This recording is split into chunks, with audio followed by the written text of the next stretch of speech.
Assalamualaikum warahmatullahi wabarakatuh. Alhamdulillahi rabbil alamin. Allahumma salli wa sallim ala sayyidina Muhammad wa ala ali sayyidina Muhammad. Apa kabar anak-anakku semua? Alhamdulillah. Semoga kalian di sana semua dalam keadaan baik, dalam keadaan sehat walafiat, dan tidak kurang suatu apapun. Dan alhamdulillah Pak Ahmad juga di sini dalam keadaan baik. Sebelum memasuki materi tentang sejarah kebudayaan Islam, Pak Ahmad sekarang akan menceritakan tentang Sayyidah Fatimah Az-Zahra. Rasulullah SAW dikaruniai seorang putri bernama Fatimah Az-Zahra, buah pernikahan dengan Sayyidah Khadijah. Nama Fatimah Az-Zahra berarti gadis yang lembut hatinya dan selalu berseri-seri. Perempuan mulia ini memiliki keyakinan dan keteguhan dan ketakwaan luar biasa. Sebagai seorang perempuan yang tumbuh mengesankan, banyak laki-laki yang berniat untuk meminang putri Rasulullah tersebut. Namun hingga akhirnya Fatimah Az-Zahra memilih sosok Ali bin Abi Thalib. Ali bin Abi Thalib yaitu anak paman dari Rasulullah SAW. Ali bin Abi Thalib sebagai suaminya yang kelak menjadi khalifah, melanjutkan risalah kepemimpinan Nabi Muhammad SAW. Suatu ketika ada seorang musafir yang menemui Rasulullah SAW di sebuah masjid. Musafir itu kemudian meminta belas kasihan Rasulullah karena bekal makanan dan seluruh hartanya telah habis. Bahkan si musafir juga menjelaskan bahwa pakaian yang dimilikinya hanya yang menempel di badannya ketika itu. Rasulullah SAW kemudian meminta maaf kepada si musafir karena saat itu beliau tidak memiliki makanan atau benda lain yang bisa diberikan kepada si musafir. Lantas Rasulullah SAW menyuruh kepada musafir untuk pergi ke rumah putrinya, yaitu Fatimah Az-Zahra. Sesampainya di rumah, si musafir langsung menemui Fatimah dan menjelaskan maksud kedatangannya. Fatimah Az-Zahra yang memiliki kelembutan hati lantas berpikir bagaimana cara agar bisa membantu musafir tersebut. Meski saat itu Fatimah juga tidak memiliki sesuatu yang bisa diberikan kepada musafir. Akhirnya Fatimah Az-Zahra teringat bahwa dirinya masih memiliki kalung pemberian hadiah spesial pernikahannya. Kalung bersejarah itu pun diberikan kepada si musafir agar dijual dan hasilnya bisa digunakan untuk membeli keperluan perjalanannya. Setelah menerima kalung dari Fatimah Az-Zahra, si musafir kemudian kembali kepada Rasulullah SAW dan menceritakan kejadian yang baru dialaminya. Mendengar cerita si musafir, sahabat Nabi bernama Ammar bin Yasir lantas membeli kalung Fatimah itu. Kenapa Ammar membelinya? Karena kalung itu sebenarnya kalung yang sangat berharga untuk keluarga Fatimah, karena kalung itu adalah pemberian dari Rasulullah. Kalung itu adalah milik Sayyidah Khadijah. Sahabat Ammar membelinya dengan harga yang luar biasa, yakni 20 dinar ditambah sebuah pakaian dan seekor unta. Kalau zaman sekarang 20 dinar dikonversi menjadi uang itu sekitar 60 juta. 1 dinar antara sekarang itu 3 juta. 3 juta dikali 20 sekitar 60 juta. Kemudian ditambah sebuah pakaian dan seekor unta. Setelah kalung itu di tangan Ammar, ia pun segera mengutus budaknya atau pembantunya untuk memberikan kalung tersebut kepada pemiliknya, yaitu Sayyidah Fatimah Az-Zahra. Ammar berkata kepada budaknya, pembantunya, "Pergilah engkau menghadap Rasulullah SAW dan katakan, aku menghadiahkan kalung ini dan juga engkau kepadanya. Jadi mulai hari ini kamu bukan pembantuku atau budakku lagi, tetapi budak atau pembantu Rasulullah." Pembantu Ammar itu pun memenuhi amanah yang diberikan majikannya dan menyerahkan kalung bersejarah tersebut.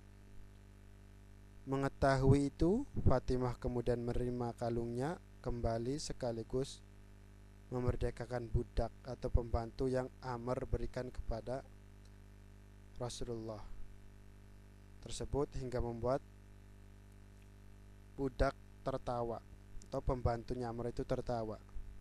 Budak itu berkata, "Aku tertawa karena kagum dan takjub akan berkah kalung tersebut.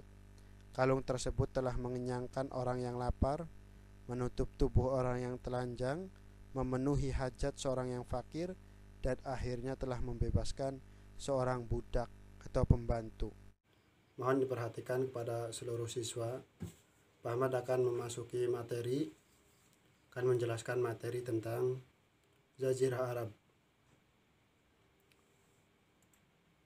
Keadaan geografis Jazirah Arab, Arab Saudi, sekelilingnya itu berbatasan dengan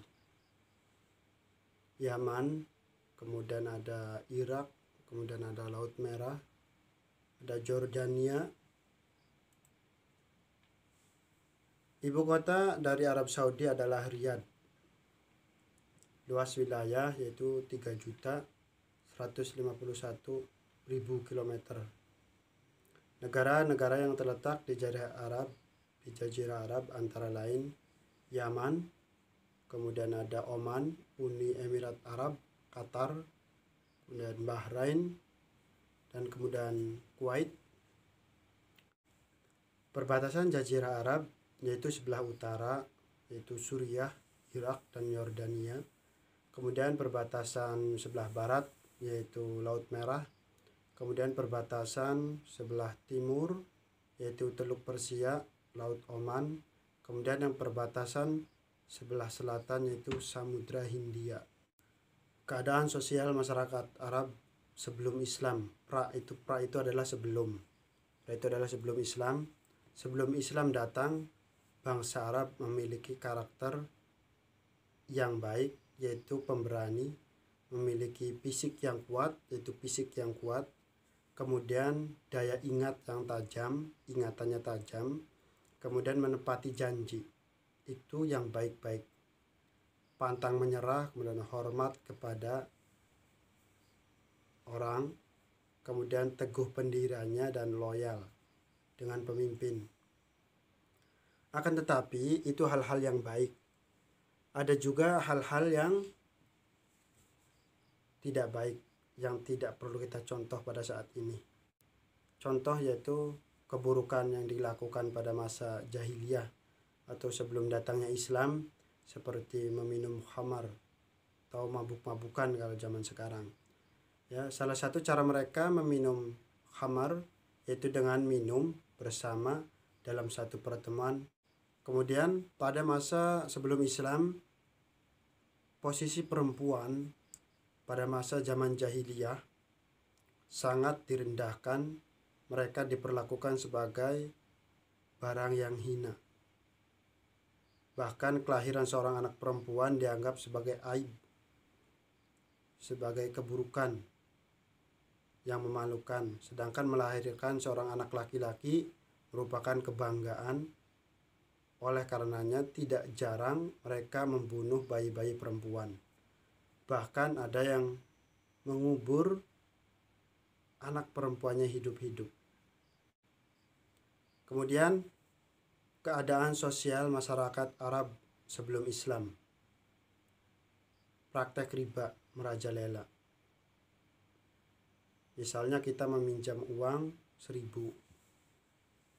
kita harus mengembalikannya lebih dari 1.000. Bisa 1.100, 1.200, sehingga orang yang meminjami uang akan semakin kaya dan menyusahkan orang miskin. Contoh misalkan Ari, dia orang kaya, dia mempunyai uang 1 juta. Kemudian ada si Bedi ini orang miskin, nggak punya uang, kemudian pinjam 1 juta, tapi dengan syarat harus mengembalikan 1.100.000 atau 1.200.000. Maka itu disebut praktek riba. Maka pada zaman jahiliyah tersebut marak terjadi riba. Kemudian keburukan yang lain yaitu banyak yang menghamburkan harta dan tidak mau berbagi. Jadi orang-orang jahiliyah itu sangat suka berhura-hura, kemudian menghabiskan seluruh hartanya dengan cara minum, mabok-mabokan, dan berjudi. Kemudian penduduk Jazirah Arab terbagi menjadi dua, yaitu orang Baduy dan orang perkotaan. Orang Baduy itu orang kampung kalau sekarang di Indonesia. Kemudian ada orang perkotaan. Orang Baduy atau orang kampung masih menggunakan bahasa Arab murni dan tinggal di pedalaman atau pedesaan. Mereka hidup berpindah-pindah atau nomaden, mencari padang rumput untuk makan binatang ternaknya. Jadi untuk bertahan hidup, orang-orang Baduy atau orang kampung itu tempatnya selalu berpindah-pindah, di mana itu ada oase dan kemudian di situ ada padang rumput, barulah menetap di situ. Ketika di oase itu mengering, rumput sudah nggak ada, maka pindah lagi mencari oase-oase yang lain yang ada airnya dan menumbuhkan rumput. Oase itu suatu tempat di padang pasir, di situ ada air. Itu dinamakan oase. Kalau di Indonesia mungkin danau. Jadi ada air yang menggenang. Di pinggiran air yang menggenang itu maka tumbuhlah rumput-rumput untuk makanan kambing. Sedangkan orang perkotaan tinggal di kota seperti Mekah. Kemudian mereka menggunakan bahasa Arab campuran karena banyak pendatang dari luar kota. Jadi bahasanya campuran seperti Jakarta. Di Jakarta itu logatnya beda-beda. Ada yang datang dari Padang, ada yang datang dari Cirebon, ada yang datang dari Jawa, ada yang datang dari Bandung, Sunda. Jadi logatnya itu bahasa Indonesia itu ada campuran. Ya seperti itu waktu zaman dulu. Karena Makkah itu adalah kota singgah atau kota perdagangan, maka banyak orang dari luar Makkah atau luar Makkah datang berjualan di Makkah dan terjadilah pergeseran bahasa. Kebudayaan bangsa Arab sebelum Islam. Masyarakat Arab mempunyai kecintaan yang besar terhadap seni, terutama dalam bidang syair. Mereka senang berkumpul dengan penyair untuk mendengarkan syair-syair. Tempat berkumpulnya para penyair itu di Pasar Ukaz, kemudian di Majnah dan Zilmajad. Itu tempat-tempat untuk berkumpulnya para penyair hebat pada masa tersebut. Keadaan ekonomi bangsa Arab sebelum Islam tergantung penduduk tersebut. Kalau yang tinggal di perkampungan, maka keadaan ekonomi mereka bisa bertahan hidup dari beternak dan bercocok tanam. Itu untuk orang-orang kampung. Tapi kalau untuk orang-orang kota, seperti di Mekah, itu mata pencahariannya berdagang. Jadi dari zaman dahulu, karena Mekah itu tidak subur pada zaman itu, maka banyak warganya itu yang mata pencahariannya yaitu berdagang. Tapi orang Arab Baduy atau di pedesaan, di kampung-kampung, itu mata pencahariannya peternak kambing, kemudian menanam kurma. Mungkin itu saja gambaran yaitu dari masyarakat Arab sebelum Islam, sebelum datangnya Islam.